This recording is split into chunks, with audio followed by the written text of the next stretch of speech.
What's up guys, this is me Lovejeet Arora. स्वागत है आप सभी बच्चों का आज की इस क्लास के अंदर। तो चलिए आज की कहानी शुरू करते हैं। कहानी कहती है कि हम लोग करने वाले हैं कैसे एक डिक्शनरी को कॉपी किया जा सकता है दूसरी डिक्शनरी के अंदर। आप कहोगे इतनी आसान चीज तो है यार, क्या करना है, एक डिक्शनरी बनानी है, बना ली, मान लो उसके अंदर कुछ डेटा है, अब क्या करना है उस डिक्शनरी को ऐसे करके कॉपी तो करना। मैं कहूँगी बहुत ईजी है यार, लेकिन इसमें भी बहुत सारे स्यापे हैं, उन सारी चीजों को हम लोग देखने वाले हैं। अब क्या चीज है यार, डिक्शनरी को कॉपी करने के चार मेथड्स बता रखे हैं। एक तो कॉपी फंक्शन के थ्रू, दूसरा DICT फंक्शन, एक जो हम तुक्का लगा रहे थे कि भाई इक्वल्स टू ऑपरेटर के थ्रू, और फिर डिक्शनरी कॉम्प्रिहेंशन के थ्रू भी हम लोग कर सकते हैं। अब ये सारी की सारी चीजें हैं क्या, क्यों इतने सारे अलग अलग तरीके बता रखे हैं? एक तरीका काफी नहीं था यार।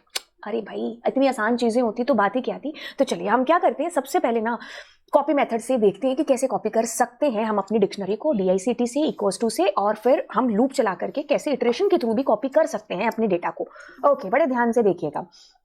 हाँ, तीनों कहीं हद तक सिमिलर भी हैं और कहीं हद तक जो है अलग अलग भी हैं। अच्छा ठीक है, अब देखिए क्या चीज़ हो है कि आपने एक डिक्शनरी को बनाया, सुपर कूल है, उस डिक्शनरी का नाम आपने कुछ भी है जो रखा सी, ठीक है। अब मैं क्या करती हूँ, अपनी एक डिक्शनरी और लेती हूँ, उसमें P1 में डाल देती हूँ। कॉपी मेथड से भी खैर मैं बता दूंगी। अब मैं क्या करती हूँ, P2 को प्रिंट करती हूँ एंड P1 को प्रिंट करती हूँ, ठीक है। ओके, आप कहोगे बहुत आसान है यार कि ठीक है कॉपी हो गया ना, यही तो हमें चाहिए था, ठीक है। अब एक चीज करते हैं वो ये कि मैं P1 के अंदर उसका जो नेम है ना, उसको राजा की बजाय रानी कर देती हूँ। बड़े ध्यान से सुनना, क्योंकि छोटी छोटी चीजें होती है जो बस डिफरेंस क्रिएट कर देती हैं। P1 के अंदर आपके पास कुछ डेटा है, आपने उस डेटा को P2 में डाल दिया है ना। आपके पास एक डिक्शनरी थी जिसको आपने P2 के अंदर कॉपी कर दिया, डिक्शनरी को दूसरी डिक्शनरी में कॉपी कर दिया आपने। अब आपने क्या किया, P1 में कुछ चेंज कर दिया, ठीक है। क्या किया आपने, P1 के अंदर चेंज कर दिया, और चेंज करने के बाद आप दोनों को प्रिंट करा रहे हो, P1 को भी और P2 को भी। क्या लगता है क्या आउटपुट आना चाहिए? सोचो थोड़ा सा, आइडिया लगाओ कि ये आउटपुट हो सकता है। कईयों को पता होगा, कई तुक्के लगाएंगे। होप आपने वीडियो को पॉज करके अपना आउटपुट निर्धारित कर लिया होगा कि ये होगा। अब मैं क्या करती हूँ, मैं इसको एग्जीक्यूट करती हूँ। आपको कई बच्चों को ऐसे, अरे ये कैसे हो गया, दोनों में रानी रानी कैसे आ गया, एक में राजा होना चाहिए था ना। ध्यान से सुनिए क्या चीज है। आपके पास P1 है, उसमें कुछ डेटा था जिसमें नेम में राजा था, क्लास में कुछ कुछ था, हमने उसको कॉपी कर दिया दूसरी डिक्शनरी में, और पहली डिक्शनरी में हमने चेंज कर दिया। अब जब हमने दोनों को प्रिंट किया तो दोनों में सेम डेटा आ रहा है। एक्चुअली में क्या चीज हो रही है कि जब हम इक्वल्स टू ऑपरेटर का सहारा लेते हैं एक डिक्शनरी को दूसरी डिक्शनरी में कॉपी करने का, तो क्या है कि ये कोई नई डिक्शनरी नहीं बनाता, मतलब आपका डेटा ही कॉपी नहीं होता है। ये एक तरीके से एक ही एड्रेस को डिनोट करने लग जाते हैं। जैसे कि फॉर एग्जाम्पल, मैं कुछ और ना बताते हुए, एक ID फंक्शन है हमारे पास में जिसका मैं यूज करके आपको बताती हूँ। इसको एग्जीक्यूट किया मैंने, अब पेन से आपको एक्सप्लेन करती हूँ कि ये तरीका क्या कहना चाह रहा है। ध्यान से सुनिए। हमारी जो डिक्शनरी है ना P1, उसमें कुछ कुछ डेटा है, डेटा मतलब ये वाला है, ठीक है। उसका एड्रेस है ये। जैसे मैं क्या करती हूँ, यहाँ पर इसके लास्ट वाले 3 डिजिट ले लेती हूँ, 856। अब मैंने क्या किया, इसको P2 में कॉपी किया जब, ठीक है। तो अब क्या हो रहा है कि ये इस एक तरीके से इसको ही डिनोट करने लगा रहा है, मतलब कि दोनों का एड्रेस सेम है, क्योंकि दोनों इसी डिक्शनरी, मतलब इसी एड्रेस पर पड़ी हुई डिक्शनरी को डिनोट कर रहे हैं। तो दोनों के घर का एड्रेस सेम है ना, तो अगर इसके घर पर तुम हरा रंग करोगे तो ऑब्वियसली इसके घर पर भी दिखाई देगा, और इसके घर पर तुमने पीला रंग किया तो इसके घर पर भी दिखाई देगा, है ना। तो वही चीज है यहाँ पर। क्या चीज हुई है कि अगर आप डिक्शनरी में P1 में कोई चेंज करोगे तो वो P2 में भी रिफ्लेक्ट होगा, P2 में किया गया चेंज P1 में भी रिफ्लेक्ट होगा, क्योंकि दोनों का एड्रेस सेम है। अब अगर ये चीज क्लियर हुई ना, तो इस कंफ्यूजन को पूरे तरीके से रिमूव करने के लिए हम अब लेके आते हैं कॉपी और DICT मेथड को। ध्यान से सुनिए। अब ये तो तरीका नंबर था 1, ठीक है, जिसमें हमारी ट्रू कॉपी बन रही थी, ठीक है। अब एक और मेथड है जो कि है हमारा शैलो कॉपी का। मैं क्या करती हूँ, P2 के अंदर P1 डॉट कॉपी, ठीक है। अब मैं अगर इनको प्रिंट कराती हूं तो इन दोनों का देखिए एड्रेस अलग अलग आ रहा है ना। अब मैं काम करती हूँ, P1 में यही रानी डाल देती हूँ, ठीक है। पहले तो मैंने क्या किया, दोनों का एड्रेस प्रिंट कराया, है ना।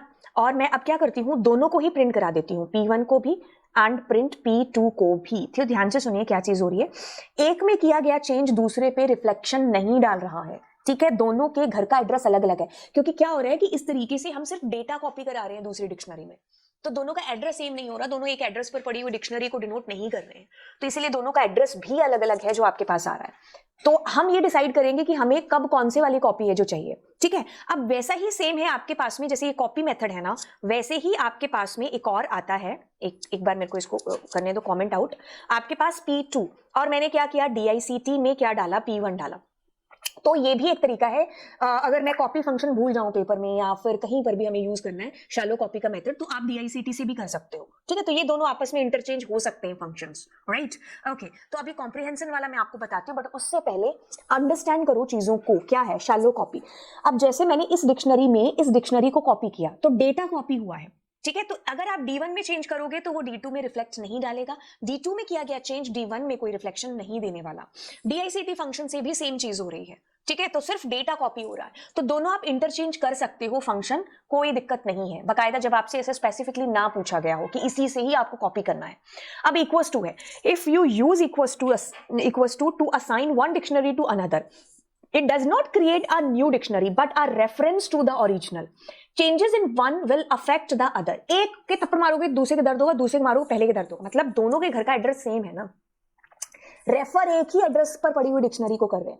कोई भी किया गया चेंज किसी भी एक डिक्शनरी में दूसरे पर रिफ्लेक्ट करेगा ही करेगा। तो ये हम अपने अकॉर्डिंग जैसे मतलब सिचुएशन आएगी या जो भी हमें जिस तरीके से भी हमें अपने सॉफ्टवेयर को प्रोग्राम को आगे लेकर के जाना है, हम वही मेथड अप्लाई करेंगे। अब अगला मेथड कौन सा है कि हम ऐसे लूप का सहारा लेकर के भी अपनी डिक्शनरी को क्रिएट कर सकते हैं। ठीक है, कुछ नहीं, क्या चीज हो रही है, एक काम करते हैं, हम एक डिक्शनरी ले लेते हैं। ठीक है, दिस इज योर डिक्शनरी। अब मैं क्या करती हूँ, P2 डिक्शनरी है। अब जब डिक्शनरी में क्या होता है, एक साइड आपके पास की होती है, दूसरी साइड क्या होती है, वैल्यू होती है, इतनी चीज हमें पता है। अब हमने क्या किया, 4 और मैंने यहाँ पर आई की जगह की कॉमा वैल्यू ले लिया। आप कुछ भी ले सकते हो, आई और जे भी ले सकते हो, बकायदा आपको फिर यहाँ पर भी वही रखना पड़ेगा। ठीक है, अब मैं क्या कर रही हूँ, इन, और मेरे पास में क्या है, P1 है। P1 में मैंने आइटम्स फंक्शन का इस्तेमाल कर लिया, क्योंकि आइटम्स फंक्शन में क्या होता है, दोनों ही चीजें आती हैं, कीज और वैल्यूज। ठीक है, ओके। अब ये एरर इसलिए आ रही है क्योंकि of course Python is a case sensitive, तो मेरे को दोनों का नाम सेम लेना पड़ेगा। तो अब मैं P2 के अंदर भी उसी चीज को देख पा रही हूं। ऐसे किस्म में हम करके देखते हैं, जैसे P2 के नेम के अंदर मैंने डाला मान लो कोमल। ठीक है, और मैं क्या कर रही हूं, P1 को कॉपी कर रही हूँ। ठीक है, तो नहीं, इसमें भी हमारे पास में सिर्फ डेटा कॉपी हो रहा है, तो उससे कोई मतलब नहीं है कि मतलब इसमें भी शैलो कॉपी आपकी एक तरीके से बन रही है।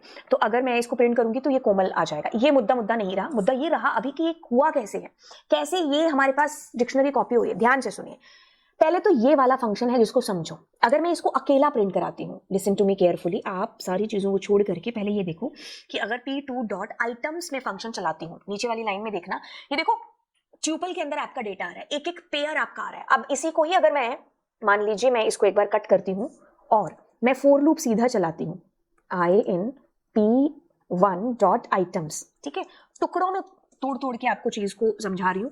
अगर मैं इतना यूज करती तो क्या होता, तो आपके पास में देखो की वैल्यू पेयर ऐसे ट्यूपल में आ रहे होते, और अगर आई के साथ में मैं कॉमा जे लगा देती, ठीक है, तो आई में कीज आती और इसमें क्या आता, जे में उसकी वैल्यूज आ रही होती। ठीक है, तो जरूरी नहीं है कि आपको आई और जे लेना है, आप की और वैल्यू भी ले सकते थे। ठीक है, की और वैल्यू से क्या हो गया, एक सेकेंड, KEY की और यहाँ पर ठीक है, की और वैल्यू। तो देखो इसमें क्या आ रही है, कीज आ रही है, और इसमें क्या आ रही है, वैल्यूज आ रही है। ठीक है, देखो पहले तो देखो ये क्या कर रहा है, ये ट्यूपल में नेम कॉमा राजा, फिर क्लास कॉमा 12th B। अब ये सारा डेटा है जो ये की में जाएगा, जो ये पैरामीटर ले रखा है, ठीक है, आइडेंटिफायर, और ये वैल्यू इसमें जाएगी। ठीक है, अब मैं वही कंसेप्ट उठा रही हूं जब मुझे कॉपी करना है, ठीक है, इटरेशन लूप का सहारा लेकर के। तो अब अगर मैं इसी को ही हमारा ये वाला मेथड करिए, पहले तो आप इतनी चीज को देखो, ये चीज क्या हुई है, ये वही चीज तो मैंने लिखी है। इसमें क्या है, की और वैल्यू का पेयर है, की कॉमा वैल्यू ट्यूपल के अंदर आ रहा है। ठीक है, अब ये वाला डेटा जा रहा है इसके अंदर और ये वाला डेटा जा रहा है इसके अंदर। आई और जे भी हो सकता था, if I am taking I और जे यहाँ पर, तो यहाँ पर भी मेरे को आई और जे लेना पड़ता। तो ये भी एक तरीका है आपकी डिक्शनरी को कॉपी करने का, राइट। हमने क्या किया, एक डिक्शनरी को ऐसे दूसरी डिक्शनरी में कॉपी कर लिया। बाकायदा मैं ना केवल ये तरीका डिक्शनरी के केस में बल्कि लिस्ट वगैरह के केस में भी कर सकती हूँ। ठीक है, मैं आपको लिस्ट का भी केस समझा देती हूँ। अगर मान लीजिए आपके पास ये एक लिस्ट है, ठीक है, अब मैंने क्या किया, P2 और यहां पर भी एक लिस्ट ही ले ली। मैं क्या कर रही हूं, 4INP। ठीक है, मैंने क्या किया, 4INP। अब P2 को प्रिंट कराऊंगी तो इससे मैं एक लिस्ट भी कॉपी कर सकती हूँ। ठीक है, तो क्या होगा, आई के अंदर एक एक करके P के अंदर की वैल्यू आएगी और वो आपके पास यहाँ प्रिंट हो जाएगी। यहाँ पर आप कुछ भी ले सकते हो, जैसे मैंने वैल्यू लिया तो I just need to take care value. तो Python is a case sensitive, so नाम सेम होना चाहिए। तो let me tell you it again what happened.